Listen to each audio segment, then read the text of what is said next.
Et, et voilà, alors que cela semblait tellement compliqué de mettre du télétravail à l'œuvre, voici qu'en 2-3 jours, les entreprises ont su s'adapter, tout comme les employés d'ailleurs, à travailler autrement. Alors aujourd'hui, à la fin de cette expérience, qu'en est-il? Que faut-il tirer comme conclusion? S'il y a des conclusions à tirer, vers quel chemin s'oriente-t-on? Est-ce positif? Est-ce que c'est tout positif? Est-ce qu'il y a du négatif? Blaise, c'est à toi pour une dizaine de minutes de présentation avant de vous donner à toutes et à tous la parole. Merci encore. Merci Enza, merci de m'accueillir à nouveau. J'ai envie de dire presque pour la troisième fois sur ce thème. Alors, c'est vrai qu'on l'a abordé plutôt sous l'angle très général de la numérisation la première fois que j'ai pu m'exprimer. Je l'ai refait il n'y a pas très longtemps et j'ai le plaisir ce soir à débattre avec vous. Je crois que c'est très enrichissant d'avoir ces échanges à la sortie de la période que je qualifie de semi-confinement. Je crois que c'est ainsi qu'on peut dire pour ce qui concerne la Suisse. Nous sommes dans une situation qui était totalement inattendue il y a 3 mois et demi encore. C'était le passage brutal du jour au lendemain vers le télétravail. Alors, premier constat qu'on peut faire, c'est qu'on y est passé, mais qu'on y est passé très vite. Donc, ça voulait dire qu'on était beaucoup plus près qu'on l'imaginait. Et si on parlait de manière très théorique du télétravail, sa généralisation, j'ai fait X débats contre les syndicats sur le sujet, eh bien, en fait, on en était tout proche. On savait, peut-être intuitivement, qu'on pourrait passer au télétravail. Et on l'a fait, comme tu l'as dit, on l'a fait en très peu de temps, quelques jours finalement, pour la plupart des entreprises. À cela, il y a plusieurs explications. Comme je l'ai dit, on était prêt parce qu'on avait un bon niveau technologique. C'était souvent critiqué d'ailleurs dans les études à l'étranger. On disait les Suisses, vous êtes très riches, vous avez le dernier matériel, mais vous ne savez pas l'utiliser. Pas vieux ça, hein, ça fait 1 année ou 2 qu'on a pu le lire. La réalité, c'est qu'on a su l'utiliser très vite. Et que si on est sorti classé très très bien dans la gestion de la pandémie, évidemment en raison aussi de notre système sanitaire, nos infrastructures, mais c'est aussi pour cette raison-là. On avait la technologie, on a su l'utiliser. Donc ça, c'est un point que je considère comme extraordinairement positif. On a vu qu'on était capable de faire preuve de flexibilité, ce qui veut dire que l'économie qu'on qualifie d'agile en Suisse l'est aussi quand on a ces périodes de grandes difficultés. Et pour moi, ça a été un élément de satisfaction extrêmement profond. Il faut faire des tests comme ceux-là, des crash tests, si je puis dire, pour s'en rendre compte. On avait aussi en mémoire les précédentes crises qui se sont avérées finalement beaucoup moins graves que ce qu'on aurait pu imaginer. Mais quand le SARS est venu, je me souviens qu'on a dû réfléchir, comme vous tous et toutes, à des plans pandémie. Donc on avait préparé les choses sans imaginer qu'on les mettrait forcément en œuvre. Les gens étaient un peu réticents à le faire. Quand j'exerçais ça, la fédération me disait pourquoi est-ce que tu fais ce genre de truc, ça ne sert à rien. Eh bien, ça a servi, c'est le moins qu'on puisse dire, puisqu'on a pu, sur cette base-là, aller beaucoup plus vite et beaucoup plus loin. Donc voilà, on en est maintenant. Je pense qu'on ne peut pas tirer de bilan définitif. C'est une matière qui est en évolution perpétuelle, même si elle a connu un coup d'accélérateur. Et les mois qui viennent, en particulier les mois d'été que nous avons devant nous, permettront de consolider le bilan. Je vous informe d'ailleurs qu'on fera, sous l'égide de l'État de Genève, avec un ensemble de participants, une étude générale pour pouvoir savoir où nous en sommes. On la lancera à la fin de l'été, après la période vacances, et puis après la période aussi de sortie du télétravail pour certaines entreprises qui nous ont annoncé clairement qu'elles continueraient parce qu'elles ne peuvent, par exemple, pas appliquer des plans de protection suffisants. Alors, avec tout ce qui a été dit et redit, tout ce que vous avez vécu, je me risque à l'exercice d'une légère synthèse entre les avantages et les inconvénients, entre la peur et l'espoir, si vous voulez.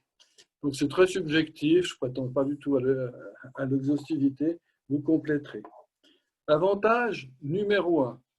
Avantage numéro 1, et c'est sorti dans les enquêtes, la diminution du temps de transport entre le lieu de domicile et le lieu de travail.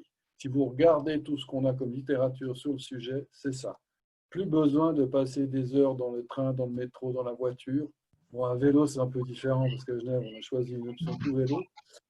Plus besoin de passer autant de temps dans ces transports et Dieu sait si ça a amélioré la qualité de la vie des gens. Preuve en est qu'on a gagné 45 minutes de sommeil en moyenne, d'après les études. Qui dort mieux est évidemment plus équilibré, arrive mieux à gérer sa famille, arrive mieux à gérer la répartition des tâches au sein du couple, a une meilleure productivité. Alors là, tout de suite, je vous le dis, c'est une affaire controversée, c'est un élément qui a été donné plutôt du côté des employés que des employeurs, et ça dépend des tâches qu'on a exécutées. Les dernières études qui sortent ces jours montrent qu'en réalité, cette productivité n'est pas toujours évidente à mesurer. Je me réfère à des travaux qui sont sortis aujourd'hui sur cette question. Ça permet notamment aux femmes qui ont souligné une poursuite de la carrière. Il n'y a pas d'interruption. Le télétravail, ça permet de continuer sa carrière et c'est un point extrêmement positif puisqu'on sait que l'interruption de carrière est un élément qui affecte beaucoup plus les femmes que les hommes.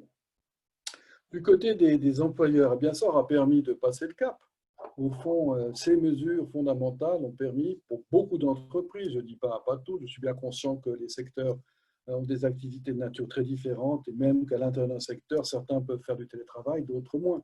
Mais ça aurait permis de passer un cap qui aurait été autrement beaucoup plus difficile. Critiquer tant qu'on veut la 5G, mais le fait est que la 4G nous a bien aidé à être connectés en permanence et donc à assurer le maintien de l'activité des entreprises, pas en totalité mais très largement, le maintien aussi de la structure salariale du pays, de sa structure sociale, de ses équilibres. Et ça, c'est à mon avis très important parce que ça dépasse le cadre travailleur-employeur. Ça a permis de voir qu'il y avait d'autres méthodes de management, beaucoup plus basées sur la confiance. Il ne faut pas se leurrer, on n'a pas mis en place des systèmes de contrôle particulièrement tatillons avec le télétravail. On a été obligé, et c'est une bonne chose, de changer un peu de paradigme. C'est un point que j'avais traité lorsque j'étais venu devant le cercle m'exprimer il y a 2 ans. Je crois que c'était il y a 2 ans, pas tout à fait. Donc, le management par la confiance, c'est un management qu'on a vu à l'œuvre et au fond, il a bien marché globalement si on regarde ce qui s'est passé dans l'ensemble du pays. Alors, très subjectivement, quelques inconvénients. Le premier inconvénient, celui qui sort, mais il n'est pas aussi évident que ça, c'est celui de l'isolement. On est isolé, en étant isolé, on voit moins ses collègues, on voit moins ses collègues, on est moins productif. Rassurez-vous, c'est le même constat qui est fait pour les open space à l'heure actuelle. Donc, enfin, on a un open space virtuel. Il y a la question des émotions qu'on n'a pas de la même manière. Le fait qu'on se voit, par exemple, maintenant, est très contesté dans la littérature. D'après les dernières études, on considère que l'audio serait suffisant pour l'exercice qu'on fait actuellement. Personnellement, j'en suis pas tout à fait sûr, mais enfin, ce sont des études très sérieuses qui ont été faites, encore une fois, il y a quelques instants. Alors, évidemment, ça a ce problème de l'organisation du travail, la téléconférence. Une chose qu'on aura vue, et tu as fait la démonstration très clairement, Elsa, c'est qu'il faut être organisé pour mener ce genre de débat. C'est beaucoup moins spontané, c'est beaucoup plus organisé, c'est beaucoup plus minuté. Ce matin encore, j'étais avec mes directeurs et directrices. Je peux vous dire qu'il a fallu qu'on mette de la discipline pour qu'on arrive au bout de la séance. Alors, toutes les séances doivent être conduites. La conduite de réunion, ce n'est pas nouveau. Mais avec les téléconférences, c'est encore plus rigoureux. Il faut être capable de se doter ou d'être doté d'un sens de l'autodiscipline. C'est un avantage ou un inconvénient. Moi, je considère que c'est un inconvénient pour tous ceux qui ne l'ont pas.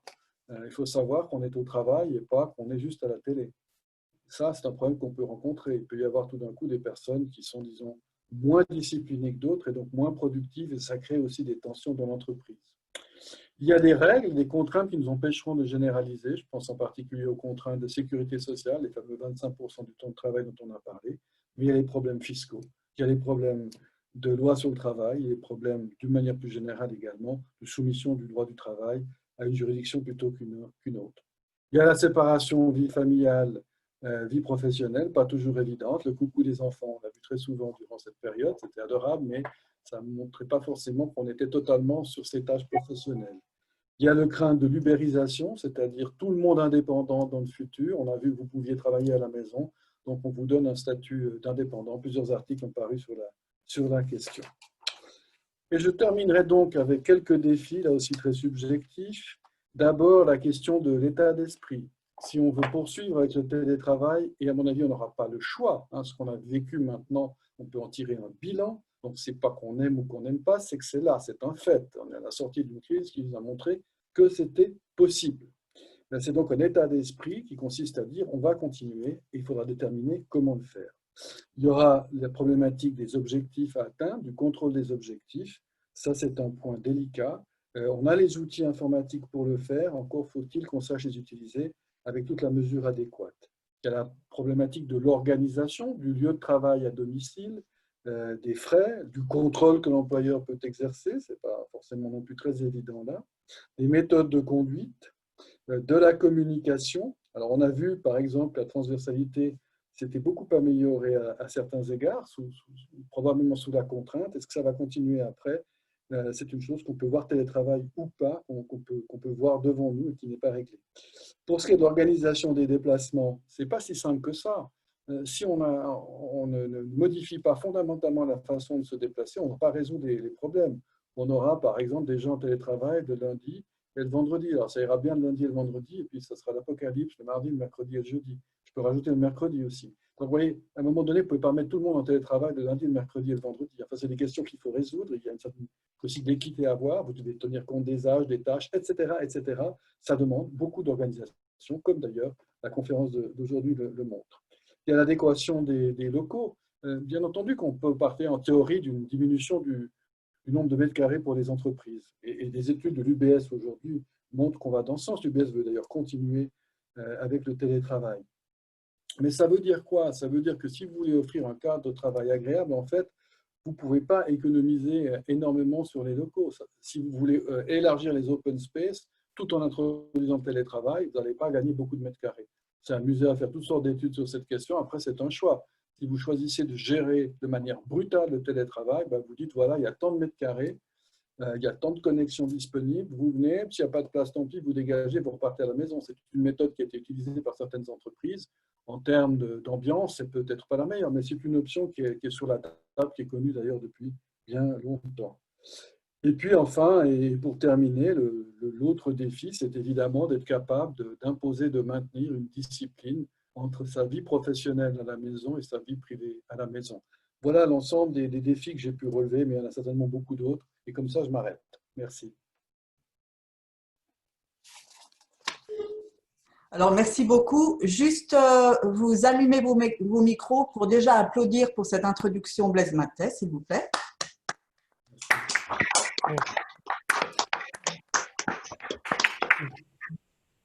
Merci. Et je vais tenter de passer la parole aux uns et aux autres. Alors, Thierry Martin, tu es dans le domaine financier, n'est-ce pas? Absolument. Et quand je dis télétravail, j'ai commencé pendant la Covid, ce n'est pas tout à fait juste parce qu'en fait, je passe entre 12 et 17 semaines par année en déplacement professionnel dans les pays du Golfe.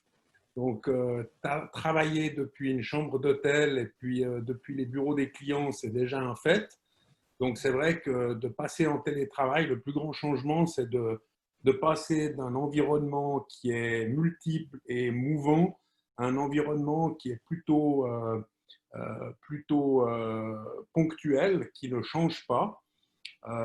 J'ai eu de la chance, un grand appartement, ma femme a sa pièce avec son bureau et son piano, moi j'ai ma pièce avec mon bureau et mes saxophones, donc c'est vrai que quelque part, c'est privilégié, mais je reviens sur ce que Blaise disait avant, c'est vrai qu'il y a des exemples où il fallait pour certaines personnes en télétravail, du jour au lendemain, gérer 3 enfants, la table du salon à 2, c'est vrai que dans certains cas, c'était difficile.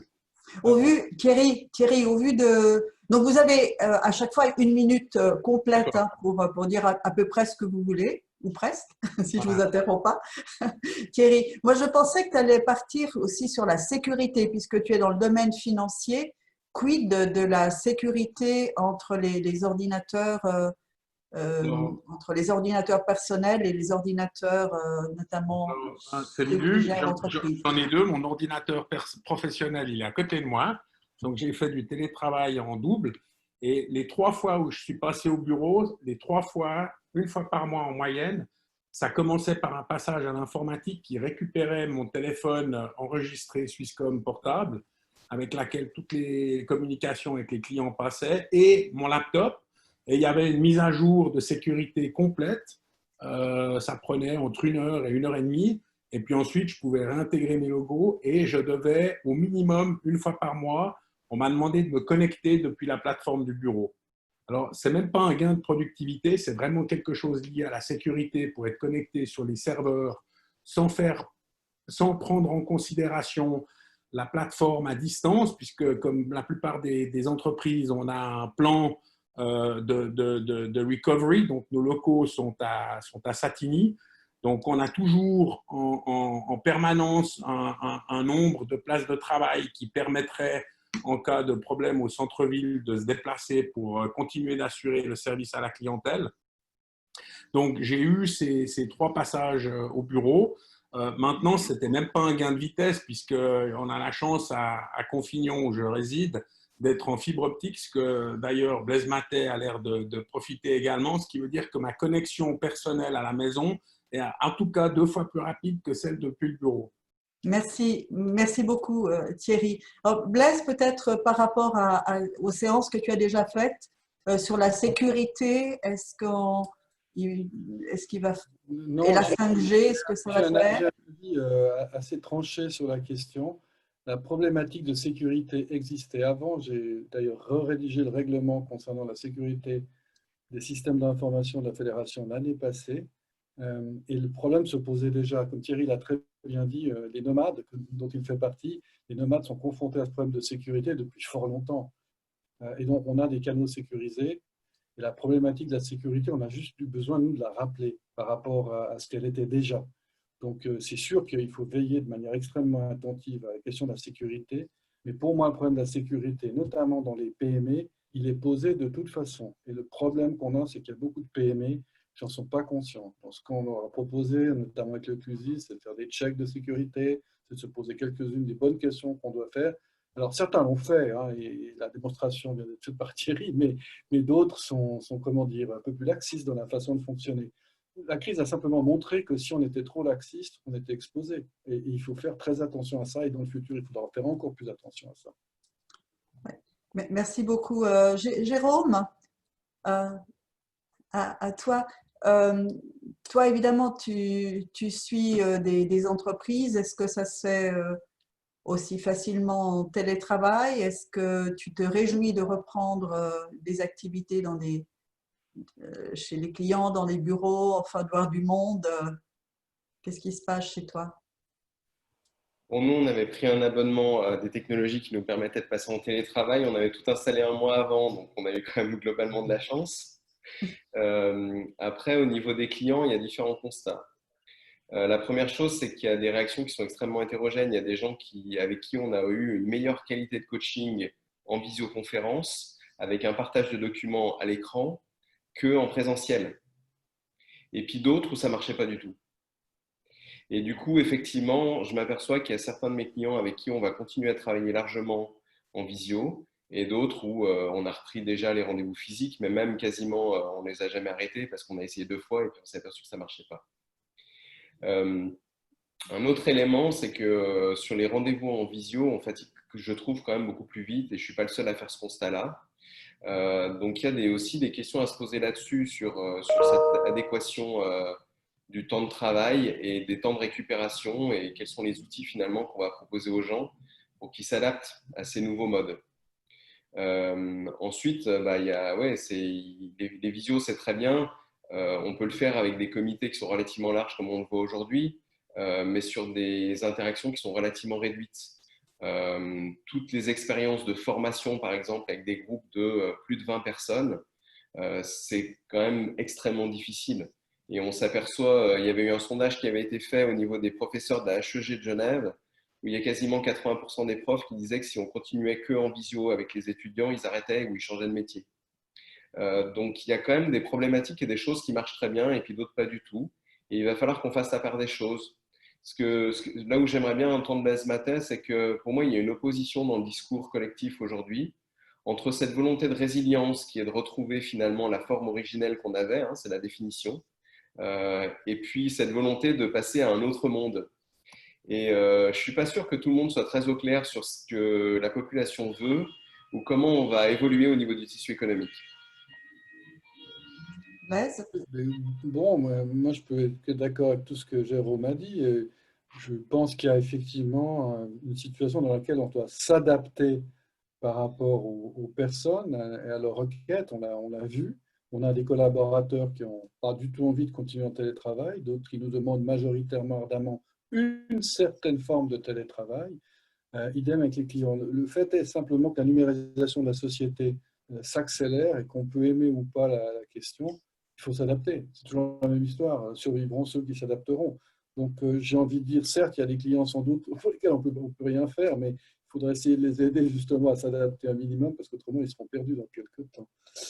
Pour ce qui est de la formation, je suis d'accord, on a fait des expériences d'enseignement à distance plutôt bonnes. D'abord, il ne faut pas oublier une chose, c'est que cet enseignement, c'est une technique en tant que telle. C'est une technique déjà au niveau de la technique elle-même, des outils qu'on va utiliser, et ensuite c'est une technique au niveau de l'enseignement. Alors, il y a des professeurs qui ont une capacité à enseigner avec du télévisuel tout à fait remarquable. Il y en a d'autres qui répètent le cours devant une caméra et qui sont aussi ennuyeux que s'ils sont au fond d'un auditorium où il y a 600 personnes. Tout le monde ne peut pas être un acteur hein, pour donner des cours. Néanmoins, je pense qu'on voit apparaître probablement, malheureusement, au travers de cette crise, des lacunes qui sont de toute façon évidentes pour d'autres formes d'enseignement. Et désolé de dire que c'est la même chose pour les employés en général. C'est un révélateur, cette crise. Ceux qui ont de la peine ont encore plus de peine. Ceux qui sont bons, ils sont devenus hyper bons. Et puis au milieu, on a une catégorie qui se raccroche aux hyper bons, puis d'autres qui est en train de s'enfoncer avec les mauvais.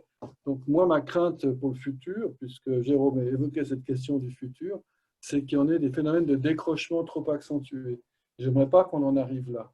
Puisqu'on a fait preuve d'une grande solidarité pendant cette période, il faut maintenant qu'elle continue et qu'effectivement on prenne conscience du fait que cette numérisation forcée a des impacts et un risque de fracture sociale accentuée, pas seulement pour des questions financières, mais pour des questions de formation.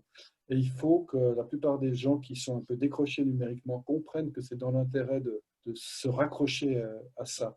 Ça me paraît absolument fondamental.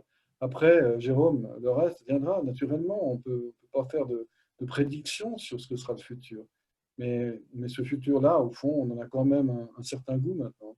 Alors, pour ce qui est des opportunités d'avoir des plus ou moins grandes réunions, moi, je suis un grand fan de ces systèmes pour des réunions où il n'y a pas trop de monde.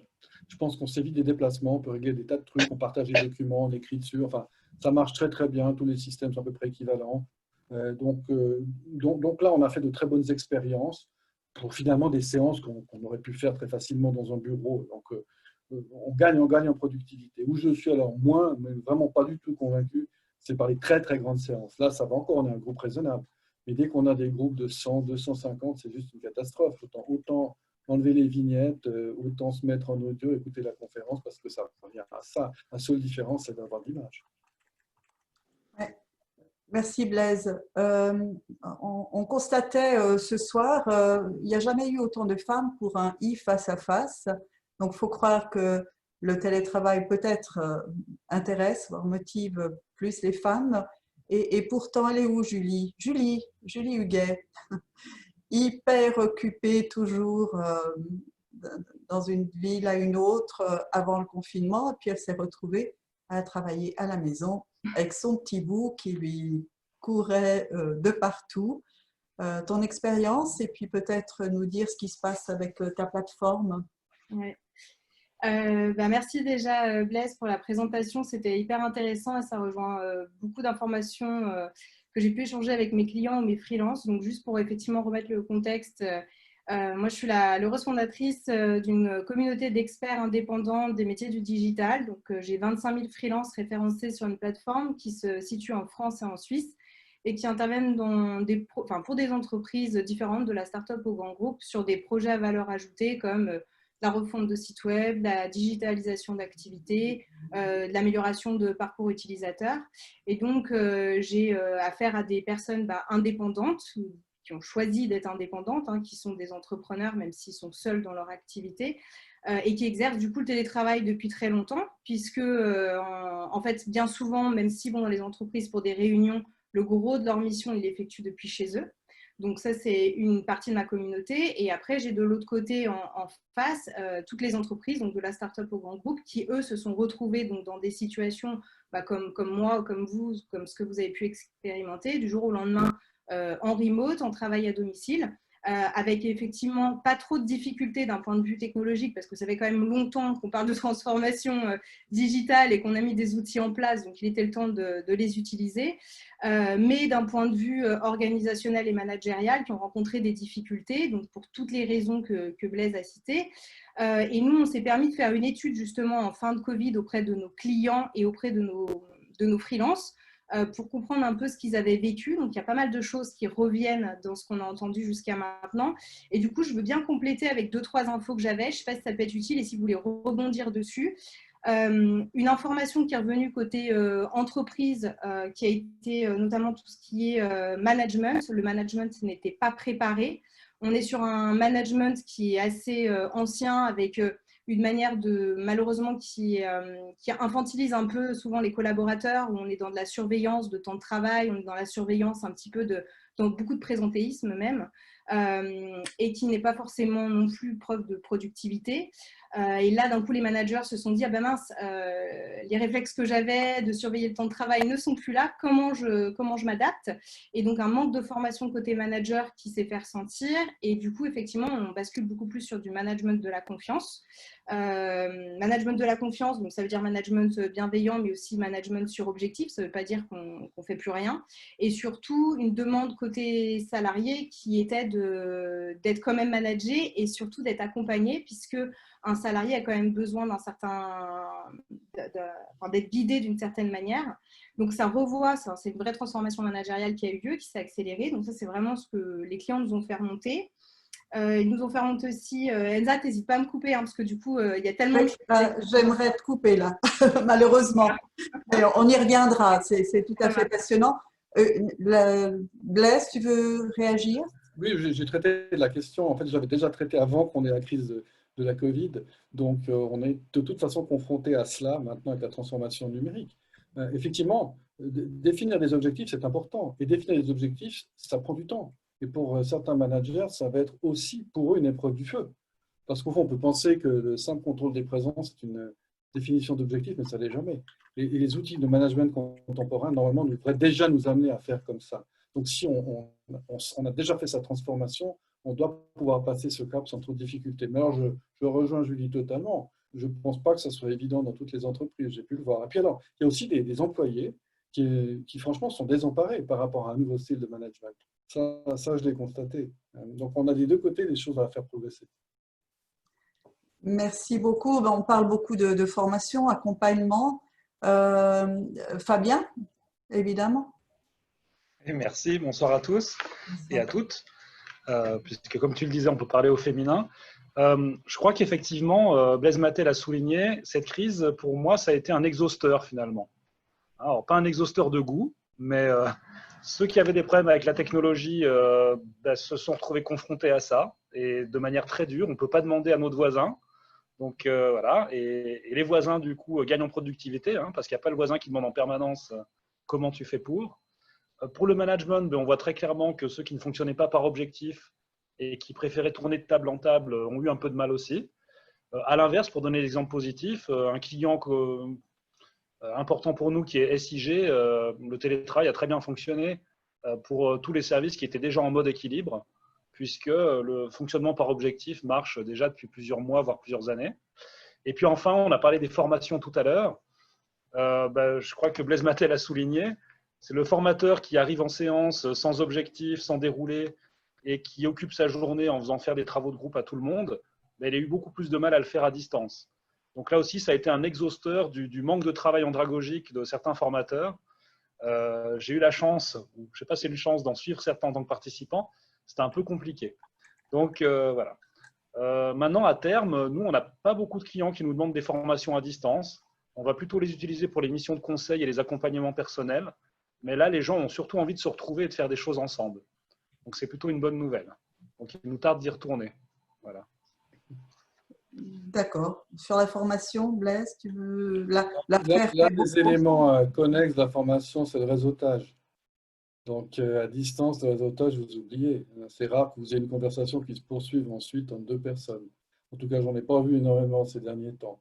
Et pour le reste, on fait la même expérience en termes de formation. On voit que les gens ont envie de se retrouver. Oui, merci beaucoup. Laurence Potu, toi tu es dans le social, si mes souvenirs sont bons. Oui, bonsoir.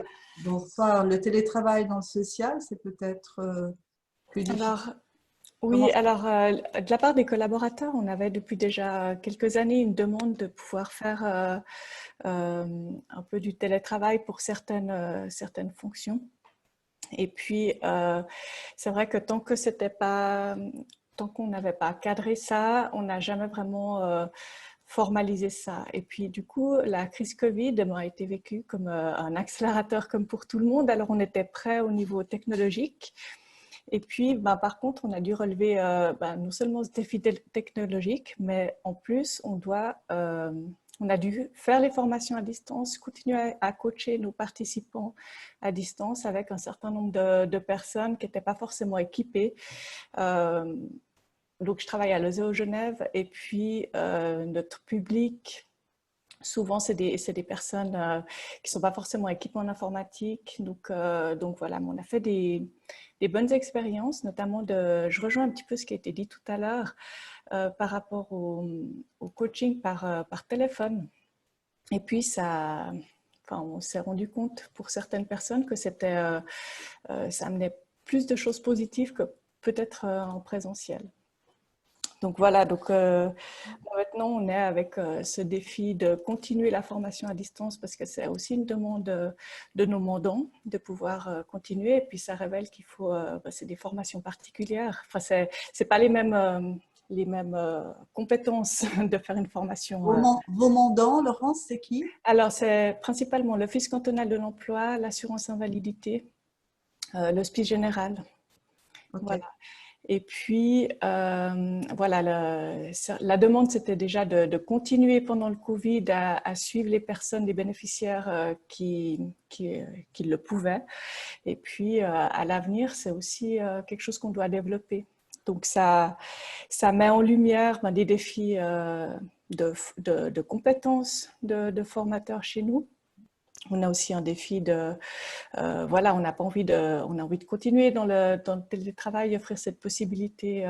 Donc, il faudra un petit peu cadrer ça. J'ai regardé un petit peu s'il existe des règlements. Alors, à part à la TED Genève, il n'y a pas vraiment de loi. Et puis, voilà. Et puis aussi, pendant le Covid, on a tous fait un petit peu le système D. Et puis maintenant, c'est essayer de regrouper toutes ces expériences. On a testé plein d'outils parce que, voilà, dans le système D. Et puis maintenant, on essaye de regrouper tout ça et puis déterminer les enjeux. Ça va être déterminer une ligne numérique. Merci beaucoup. Merci beaucoup, Laurence. Blaise, sur le social, tu veux réagir? Pas forcément sur le social, parce que je pense que le problème est le même un peu partout, évidemment, à des degrés différents sur les activités, mais j'aime bien le fait de dire qu'il faut maintenant quitter le système D. Au fond, du jour au lendemain, on a dit aux gens, allez hop, en télétravail, puis on verra plus tard comment on va organiser les choses de manière plus précise. Et c'est exactement ce qui est en train de se passer maintenant. Il faut y réfléchir, et ça veut dire penser au processus de travail. Souvent, cette crise est l'occasion de remettre en question les processus de travail dont on savait qu'ils étaient plus très pertinents, mais qui devaient évoluer, mais qu'on ne faisait évoluer que très lentement, en disant « Ah oui, le changement, ça prend du temps. » Il y a tous les cours sur la gestion du changement, on connaît bien ça. Là, pas le choix, il va falloir qu'on le fasse. Est-ce qu'il y a un optimum en matière de télétravail? Probablement, les meilleures pratiques nous montrent que 2 jours par semaine, ça semble être un équilibre, ou en tout cas un point axial sur lequel on peut travailler avec beaucoup d'entreprises. Maintenant, Julie l'a dit tout à l'heure, et moi j'ai beaucoup de connaissances dans ce cas-là. Hein.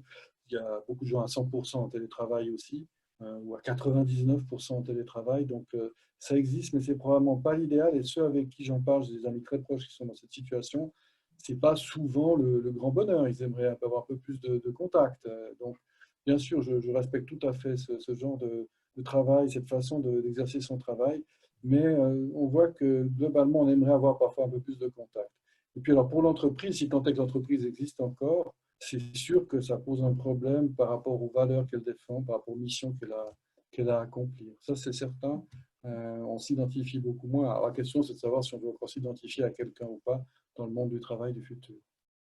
Merci beaucoup, Blaise.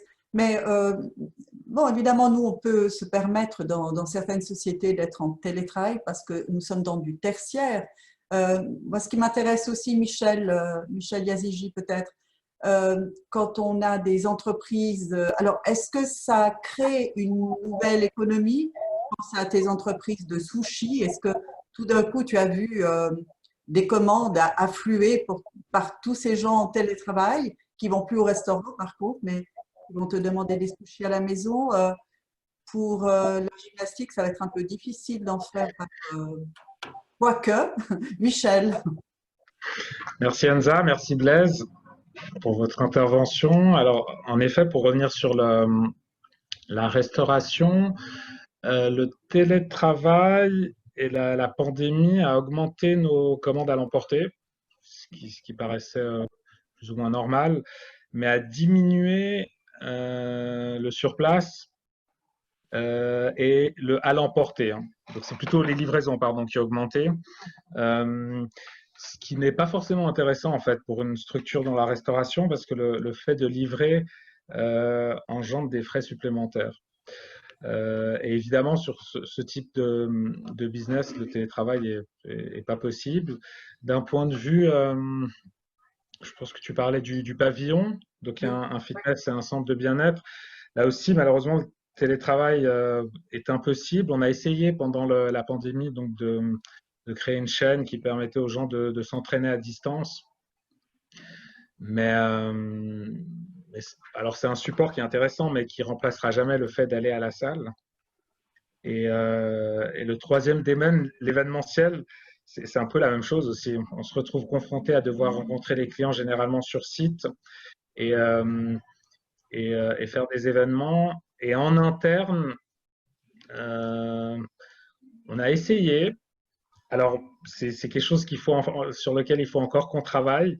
Je pense plus sur le côté administratif, mais sur les chefs de projet, rester en télétravail, c'est compliqué. On peut le faire à temps partiel, mais ça nécessite quand même qu'on se voit de temps en temps, qu'on aille rencontrer les prestataires, qu'on aille sur le site de l'événement. Et moi, en tout cas, j'ai eu plus de mal quand on est plusieurs. En télétravail, de le faire en fait avec un chef de projet, mais quand on doit réunir des équipes et travailler sur un projet, c'est vrai que c'est plus compliqué quand on se retrouve à 10 par ordinateur interposé. Okay. Merci beaucoup. Blaise, sur ce changement de paradigme économique? Sur la restauration, je peux qu'abonder, je l'ai dit, c'est un des exemples favoris pour dire que le télétravail dans la restauration, ça ne paraît pas envisageable, sauf pour les formes qui permettent ensuite de livrer le produit au client. Donc, tout à fait d'accord. Et alors, effectivement, ça coûte cher. J'imagine bien que ce ne soit pas forcément rentable. Mais ça permet peut-être de survivre par rapport à d'autres qui sont plus en difficulté. Enfin, on le verra dans quelques temps. Pour le fitness, alors effectivement, les vidéos, c'est une très bonne chose. Il fallait maintenir les gens en activité parce qu'ils n'ont pas grand-chose à la maison. Et ça a contribué à maintenir l'état de santé global de la population. Donc, bravo de l'avoir fait, mais ce n'est pas tout à fait la même chose quand même, sauf à être un stacanoviste individuel dans sa maison, ce qui est toujours plus difficile que d'aller en groupe s'entraîner. Et puis sur l'événementiel, alors c'est l'exemple type de l'activité qui ne peut pas se faire, j'entends en télévisuel, j'entends on ne va pas faire des événements en télévisuel, on n'y arrive pas. On a essayé d'imaginer comme vous, je pense, toutes sortes de choses, puisqu'on avait un certain nombre d'événements qu'on a dû malheureusement abandonner. Vous êtes très rapidement limité dans vos possibilités. Sur les chefs de projet, j'aime beaucoup la remarque qui a été faite, car elle m'a été faite dans l'industrie aussi. Il n'est pas si évident que cela d'être performant en télétravail, même dans l'industrie et dans l'industrie de très haute technologie. Paradoxalement, on a vu des projets qui étaient ralentis, alors même que tout le monde était en mode télétravail. Donc là, il y a aussi des questions à se poser. Oui, merci beaucoup. Et puis, André Bonnier, directeur de Pôle emploi de l'autre côté de la frontière. Alors, on a quelques problèmes de toute façon, Genève ayant beaucoup de travailleurs frontaliers. La France réclame, si les employés français travaillent sur sol français, tu m'arrêtes Blaise si je dis faux, mais réclame des cotisations sociales en double ou à peu près? Non, ce n'est pas tout à fait comme ça. D'accord. C'est une question de temps de travail, mais je vais m'arrêter tout de suite, hein. C'est la question du temps de travail, la fameuse limite des 25% On du temps de t'entend travail. un peu moins bien, La Blaise. limite des 25% du temps de travail qui serait exercé à domicile sur un autre territoire. Mais il n'y a pas que ce problème, il y a un problème fiscal aussi qui se pose, il y a un problème de soumission du contrat de travail. Et ça, il y a des choses qui découlent du règlement européen, hein. Ce n'est pas un problème franco-suisse, c'est un problème européen dans son ensemble. Je m'arrête là, je laisse le spécialiste répondre. D'accord. En fait, je voulais surtout savoir ce qu'il pensait si tout d'un coup ce télétravail se transforme en auto-indépendance, notamment sur le sol français. Comment allez-vous gérer tout ça? Merci Enza, merci Monsieur le Directeur Général. J'avoue que mon niveau de connaissance, d'expertise n'est pas assez avancé pour répondre précisément sur ce point-là. Bon, je sais, c'est vrai que dans la limite des 25%, et puis pendant cette période de transitoire où je crois qu'il y a eu finalement, comment dirais-je, un aménagement sur ces règles, etc. Mais dans l'hypothèse où le télétravail pour les frontaliers devrait se poursuivre, qu'en pensez-vous, Monsieur Matet? Est-ce que justement il y aura ces impacts au niveau de l'imposition, au niveau des cotisations sociales, etc. Qu'est-ce que ça peut induire dans les entreprises? Et puis justement, est-ce qu'on ne risque pas de glisser finalement d'un statut de salarié vers un statut d'indépendant? Du point de vue de la Suisse, comment vous voyez un petit peu les choses, quoi, compte tenu, bien sûr, il y a un cadre réglementaire, etc. Mais quel est le bénéfice? Quel pourrait être le bénéfice finalement pour les entreprises? Alors pour le moment, ce n'est pas un bénéfice qui se passe, c'est un handicap. Les règles européennes ont été conçues à une époque où on ne pensait pas au télétravail comme on l'a vécu ces derniers mois. Et d'ailleurs, l'OCDE l'a relevé, a invité l'Union européenne à revoir sa conception du télétravail. Donc on peut espérer que d'ici quelques temps, on arrive à quelque chose. Mais en l'état, vous avez raison, c'est un gentleman's agreement, il est reporté de mois en mois, on a des assurances qu'on passera l'été de la part de l'Office fédéral des assurances sociales, mais après, on n'en sait pas grand-chose. Je ne peux pas donner le conseil aux gens de partir sur une base qui serait différente de celle des 25% pour le futur. Ils doivent savoir qu'on a cette épée de Damoclès sur nos têtes, ce qui veut dire très concrètement que ça limite l'organisation du télétravail pour les frontaliers à l'intérieur de l'entreprise. C'est une différence qui risque d'être marquée entre 2 ou 3 catégories d'employés au sein de l'entreprise. Il faut comprendre qu'elle est imposée, c'est donc pas du tout un choix des employeurs, c'est ainsi, et donc c'est une hypothèque. Est-ce que cette hypothèque va conduire à aller dans une situation d'indépendance, hein, d'auto-entrepreneur, comme on dit, mais c'est de l'indépendance, ni plus ni moins. Ça, j'en sais rien. Tout dépendra au fond de ce que les entreprises seront prêtes à accepter ou pas en la matière. Ce qui est sûr, c'est qu'elles ne vont pas payer les charges sociales françaises à la place des charges sociales suisses. Ça, c'est garanti, elles ne le feront pas, elles ne prendront pas ce risque, puisque derrière, il y a encore le risque fiscal. Donc, ça fait beaucoup de choses en même temps, et je pense que c'est un handicap pour le télétravail, tel qu'on pouvait l'imaginer. En revanche, c'est évident que les principaux bénéficiaires de cette affaire sont les frontaliers au sens large. Je ne parle pas seulement de la France, je parle du bassin qui est autour de Genève, bien entendu, parce que pour des questions de temps de travail, il est évident qu'on aurait tout intérêt à avoir un télétravail plus développé. Avoir un télétravail, pardon? Plus développé pour éviter les déplacements qu'on a dans la région qui sont problématiques. C'est aussi toute une optique de développement durable. Si on veut organiser autrement les déplacements, les limiter, avoir moins d'impact sur l'environnement, le télétravail est une réponse tout à fait adéquate. Et comment va-t-on financer le Léman Express, Blaise? Non, mais Enza, c'est une très bonne question et je ne pense pas que l'un exclut l'autre. C'est-à-dire qu'on peut avoir un Léman Express bien exploité, justement, avec à côté le télétravail. Et ça permettra ensuite de faire du vélo sur toutes les artères de Genève. Ouais. Raphaël Anthony, toi, en fait, tu es consultante indépendante dans des solutions d'optimisation. Est-ce que tu penses que le télétravail est pour toi une nouvelle source de propositions ou au contraire un frein? Alors moi, je pense que c'est une opportunité pour les gens qui sont justement organisés, comme on disait, et les gens qui se sentent capables de télétravailler. Ce n'est pas quelque chose qui, à mon sens, est possible pour tout le monde.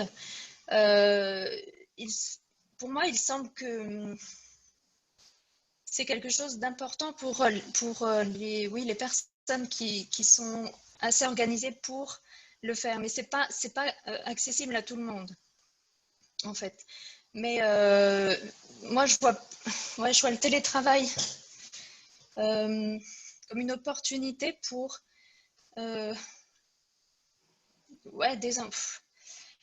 c'est vraiment compliqué parce que c'est vraiment pas adapté à tout le monde.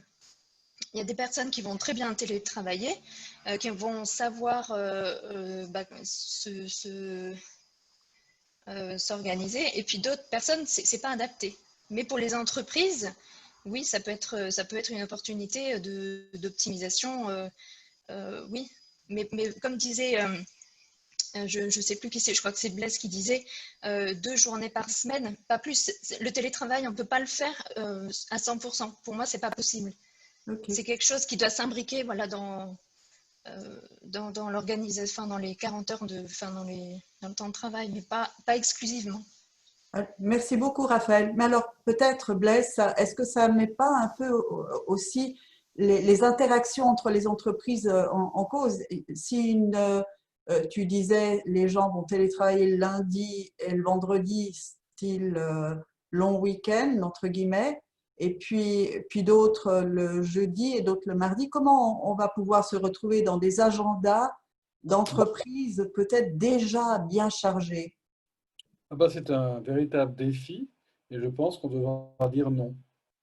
On devra dire non, c'est-à-dire que l'employeur, qui a quand même la responsabilité d'organiser le temps de travail, vacances comprises, doit aussi dire non si ça n'est pas possible. Il ne peut pas faire plaisir à tout le monde dans l'entreprise. C'est d'ailleurs pas possible pour tout le monde, pas pour toutes les fonctions, que d'envisager le télétravail. Donc, il y a des limites qui tiennent simplement à l'organisation de l'entreprise et à ses activités.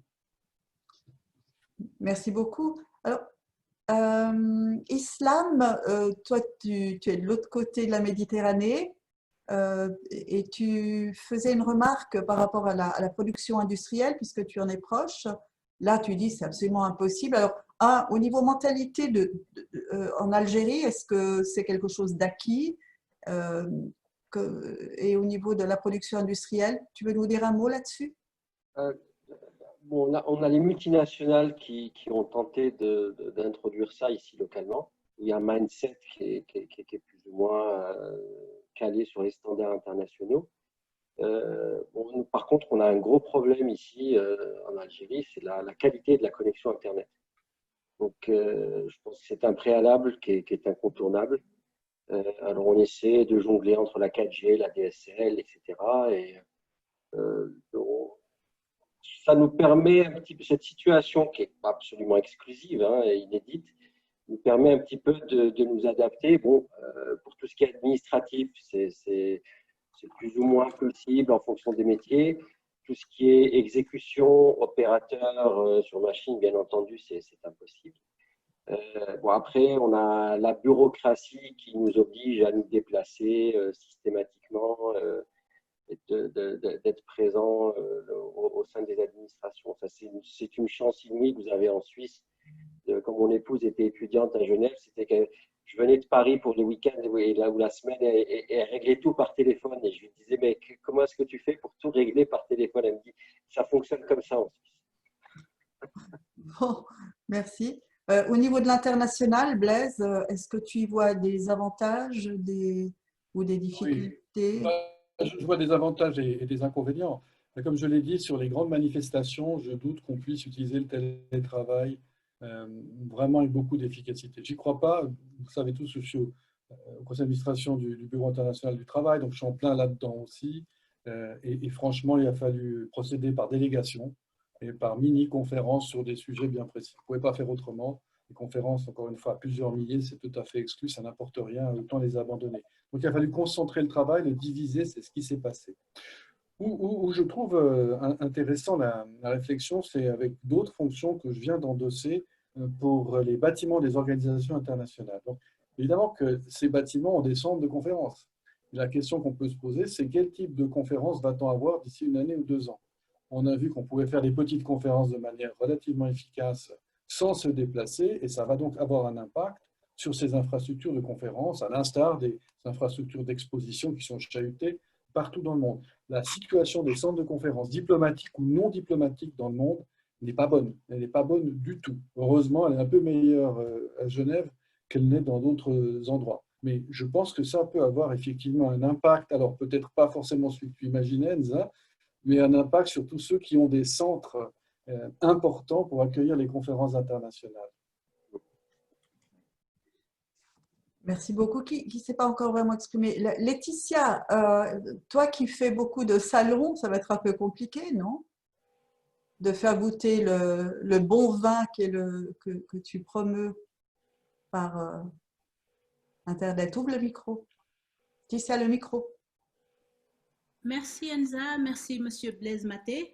Je suis contente que tu me donnes la parole exactement à ce moment parce que je pensais justement à ces questions de salles de conférence internationales parce que durant ce confinement, j'ai travaillé beaucoup sur ce projet-là. J'ai travaillé sur ce projet et notamment sur la possibilité vraiment de faire bon usage de ces salles de conférence en proposant des showrooms virtuels, des salons virtuels.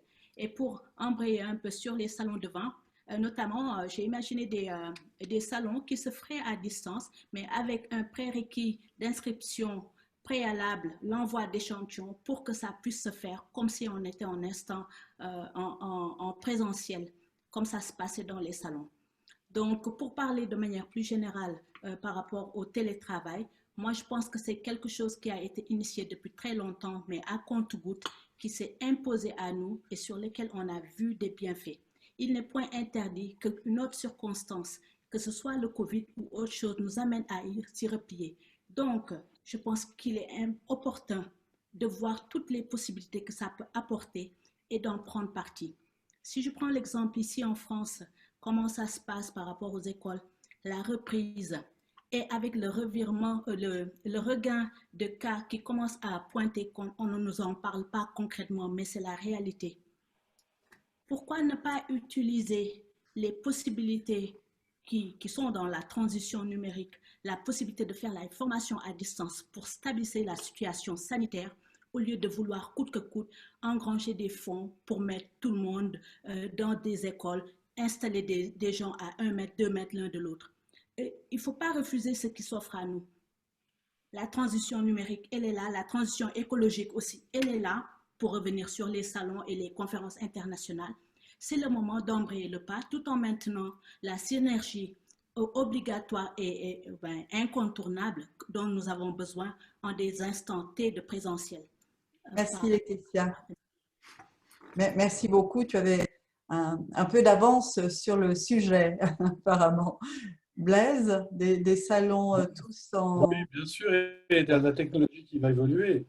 Les hologrammes arrivent, ils sont très chers actuellement, mais ça permettra d'aller très loin. Et sans doute, ce qu'on est en train de faire, nous, c'est que le début des possibilités en la matière, on verra dans 2 ans, 3 ans, on aura peut-être l'impression qu'on se touche alors qu'on sera à distance. Pour le moment, c'est très cher.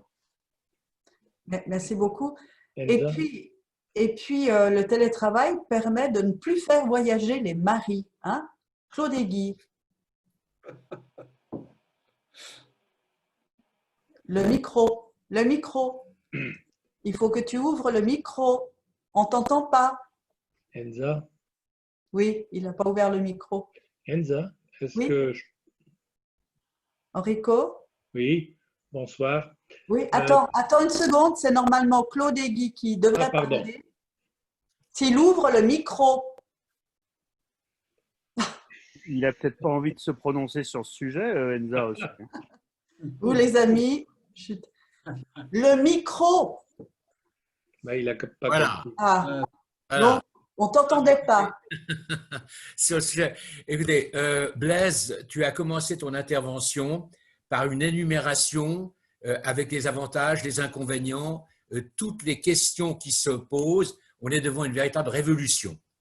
Et cette révolution, ces changements de comportement pour les entreprises et les dirigeants des entreprises, les employés de ces entreprises, vont nous conduire à avoir un débat social et un débat politique. Il me semble que tu as fait allusion au début, qu'il y avait quelques perspectives précisément de mise en place plus que d'une réflexion, parce que j'imagine que les relations entre syndicats et patronat vont aborder toutes les conséquences précisément de cette évolution.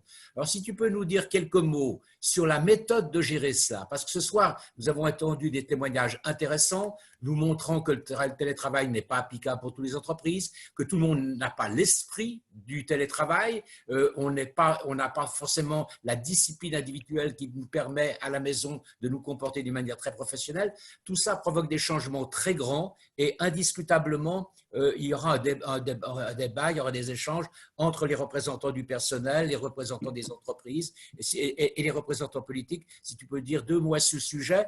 Puis encore juste une petite dernière remarque. Si on n'est pas ensemble dans une entreprise, on est bien entendu dans la visioconférence, on est plus rationnel. On prend les sujets, on traite les sujets qui sont à l'ordre du jour et on ne s'en échappe pas. Et quelque part, on passe à côté d'une certaine créativité. Lorsqu'on est dans des réunions et que nous sommes présentiels, comme on le dit aujourd'hui, il y a d'autres échanges, on aborde d'autres sujets et il y a une créativité. Et Blaise, tu as fait allusion d'ailleurs à l'appartenance à l'entreprise. Et sentirons-nous encore demain cette appartenance à l'entreprise?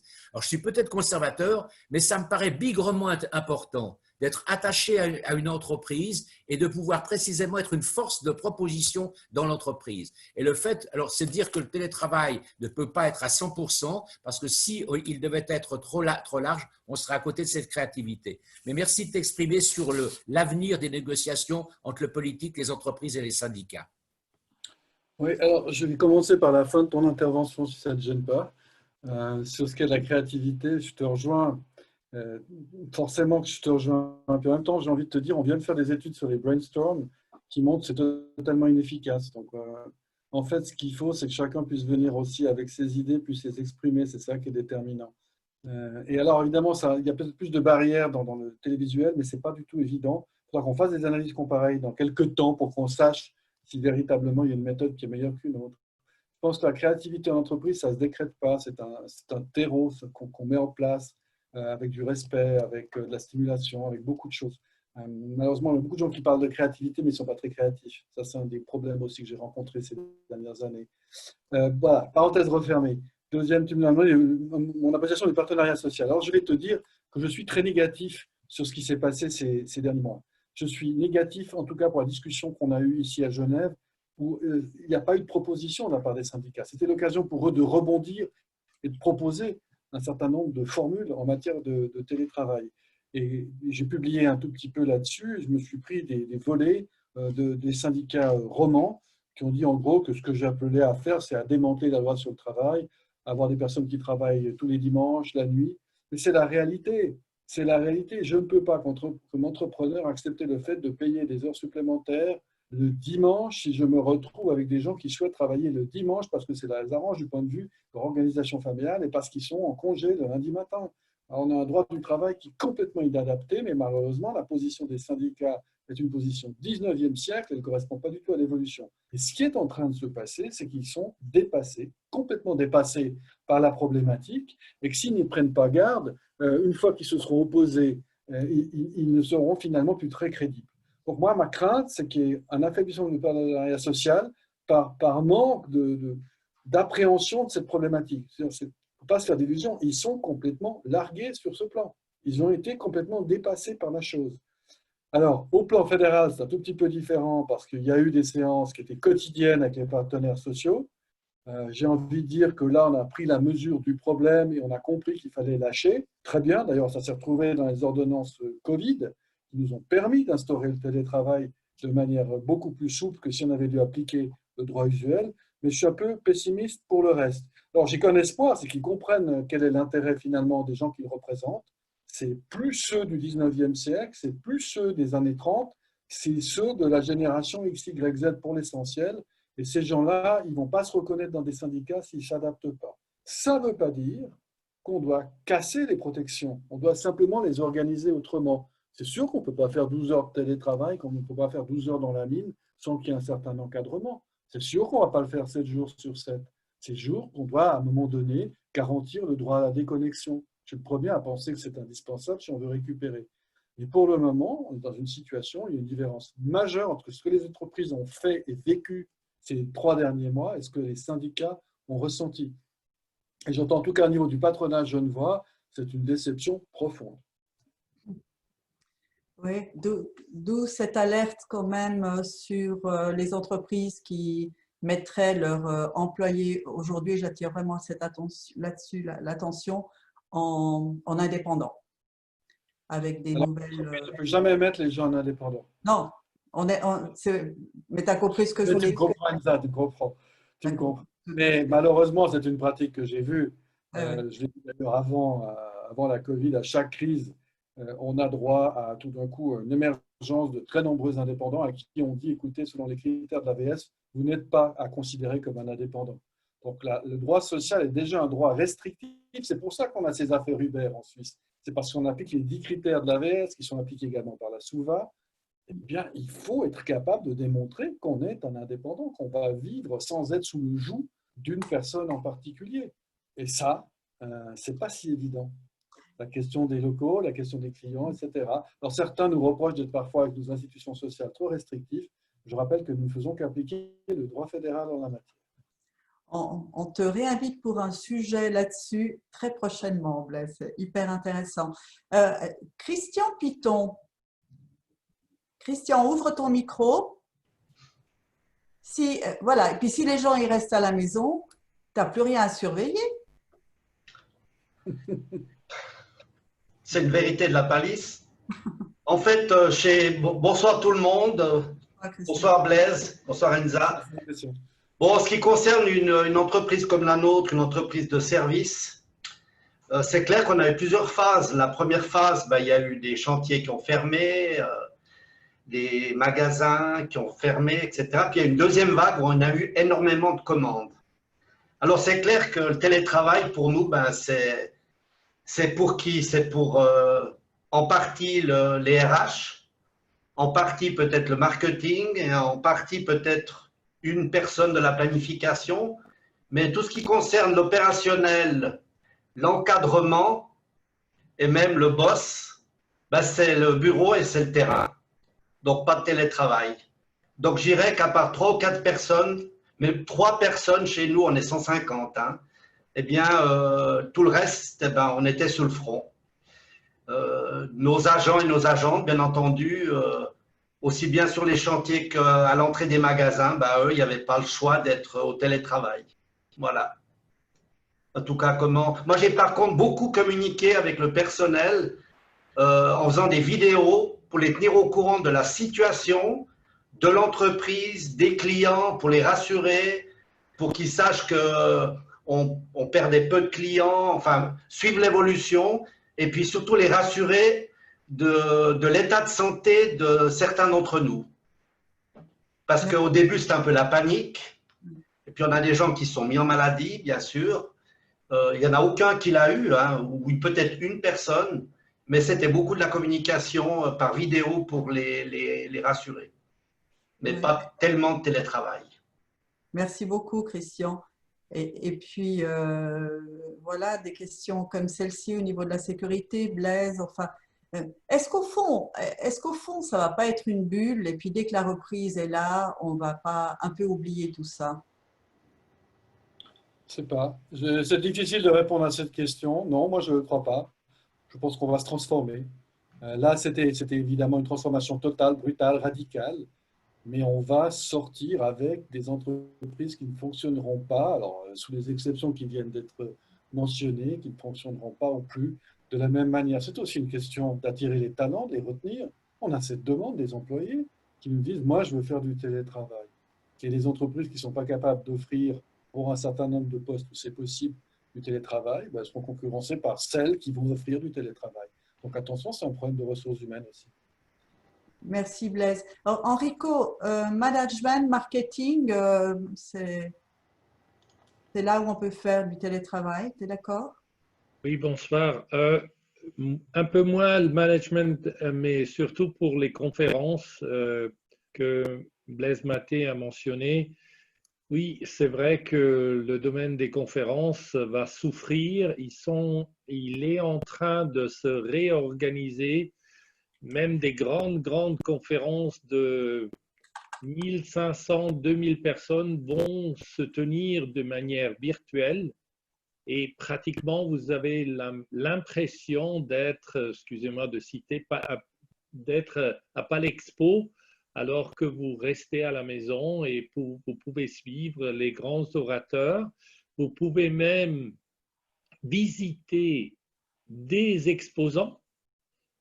Et puis, vous pouvez, dans les conférences scientifiques, donc les personnes qui doivent qui soumettent des papiers, peuvent ensuite, on peut visionner les posters qui sont acceptés.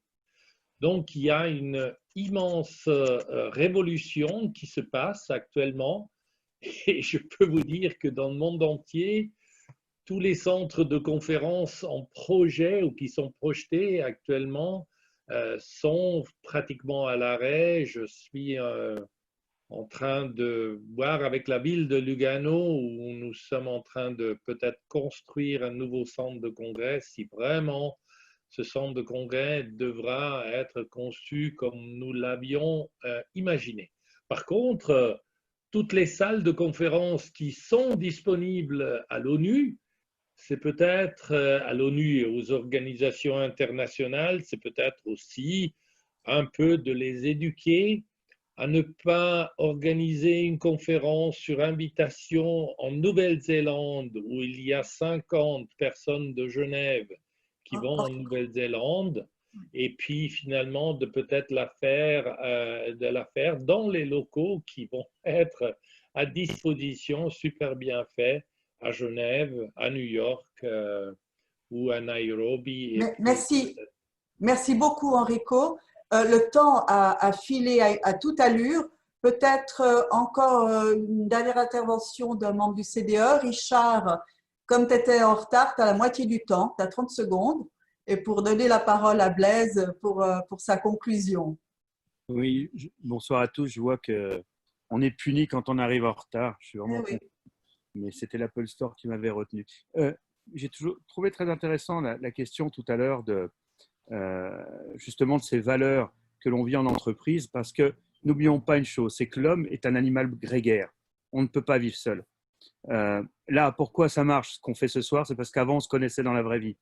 Globalement, je pense que, et Blaise le disait tout à l'heure, la question de la fidélisation des talents, etc., elle ne sera pas si évidente que ça. Et pour moi, la Covid n'aura apporté qu'une chose, n'aura été qu'un catalyseur de ce qui devait se produire de toute manière.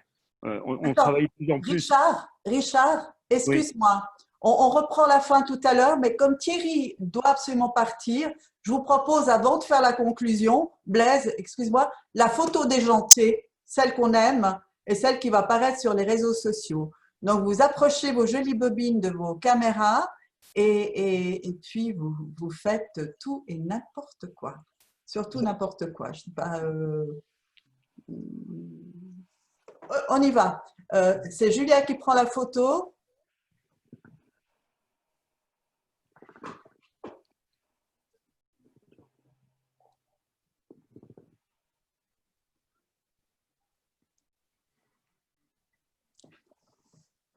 Voilà. Thierry, bonne soirée. Merci Linda. Exemple de télétravail, 19h passées, une amie a débarqué pour l'apéro. Je vous souhaite à tous une bonne soirée. Au revoir. À l'apéro. Au revoir. Pardon, Richard. Non, pas tout. J'avais quasiment terminé en disant qu'en fait, tout ce qui est rite initiatique dans l'entreprise, les rites d'intégration, etc., il est très difficile de les faire en distanciel. Et tout à l'heure, pour reprendre l'exemple des salons, les salons d'éducation online existent déjà depuis une quinzaine d'années, où on peut se rendre dans des écoles d'une manière virtuelle, consulter les plaquettes, etc. Aujourd'hui, on a la technologie. Et il y a eu, par contre, le gros avantage, une poussée technologique sur les réseaux. Regardez Zoom, qui s'est développé d'une manière phénoménale. Google qui a rendu ses outils gratuits, etc. je pense vraiment que c'est un catalyseur. Et pour revenir à ce que disait Blaise tout à l'heure, je reste persuadé qu'on va muter, on va se transformer. Excusez-moi, il y a un bruit de fond. Je ne sais pas si c'est chez toi, Richard. Non, il y a un micro qui est ouvert quelque part. Et... Voilà, je crois que ça vient. Parce que tout est enregistré, donc c'est ennuyeux. Voilà. Et donc, c'est pour moi un catalyseur et on va là où on devait aller. C'est-à-dire que de plus en plus, le blended sera l'avenir. Il était déjà un petit bout d'avenir. Eh bien, c'est notre présent aujourd'hui et puis on va se développer dans cette logique-là. Et n'oublions pas que l'intelligence artificielle va venir se greffer là-dessus aussi et on aura des systèmes mixtes qui vont nous permettre, eh bien, justement, d'augmenter, d'être des humains augmentés. Voilà, des salariés, des syndicalistes, des chefs d'entreprise augmentés. Voilà, c'est ce que je voulais vous dire. Merci beaucoup, Richard. Alors, Blaise, le mot de la fin, de ce soir en tout cas. Écoutez, je vous remercie toutes et tous pour vos interventions. Je crois qu'on a fait un tour très très large de la question. C'était ce qui était souhaité ce soir. Si on a pu le faire aussi bien, c'est parce qu'on était le nombre que nous étions. Et je trouve que c'était la preuve d'un bel équilibre, entre les professions représentées, les sexes, les générations, bref, tout y était. C'est comme ça qu'on voit qu'on est très performant. Je pense que ça reste une donnée fondamentale pour le futur, télétravail ou pas. On est passé d'une situation d'urgence à une situation de maturation, de maturité qui s'ouvre devant nous, avec, comme ça vient d'être dit à l'instant par Richard, une évolution technologique qui va continuer. Alors, on peut aimer ou pas, on peut avoir peur ou s'enthousiasmer. La réalité, c'est qu'on va devoir vivre avec et que la meilleure des choses qu'on puisse faire comme entrepreneur, c'est de s'adapter. Merci beaucoup, Blaise. Vous voyez apparaître un petit sondage. 2 secondes pour vite le remplir. C'est facile, vous mettez partout la première réponse. Et puis voilà, vous soumettez. Vous ouvrez vos micros pour un chaleureux applaudissement pour Blaise Matet. Merci beaucoup. Merci.